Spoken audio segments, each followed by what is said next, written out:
ಇದು ಇಂಗ್ಲೆಂಡ್ನ ಚೆಲ್ಫೋರ್ಡ್ ನಗರದ ದೇವಾಲಯದಲ್ಲಿ ಪ್ರತಿಷ್ಠಾಪಿತವಾಗಲಿರುವ ತಿರುಪತಿ ಬಾಲಾಜಿಯ ಕಲ್ಲಿನ ವಿಗ್ರಹ.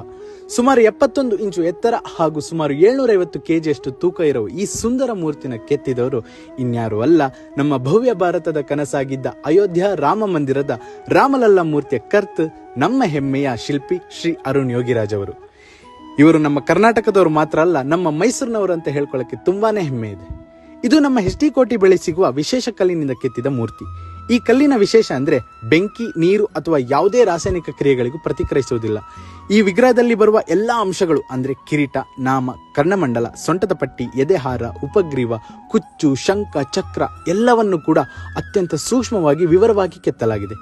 ಇದನ್ನೆಲ್ಲ ಹೊರತುಪಡಿಸಿ ನಾನೇನು ಹೇಳೋದಂದ್ರೆ, ಈ ಕಲಾವಿದರ ತಲೆಯಲ್ಲಿ ಬಂದ ಕಲ್ಪನೆ, ಅದನ್ನ ಜೀವಂತಗೊಳಿಸಲು ಬೇಕಾದ ಶ್ರದ್ಧೆ, ಜೊತೆಗೆ ಬಹುಮುಖ್ಯವಾದದ್ದು ತಾಳ್ಮೆ, ಎಲ್ಲವೂ ಕೂಡ ಅನಂತಕ್ಕೂ ಮೀರಿದ ಸಾಧನೆ.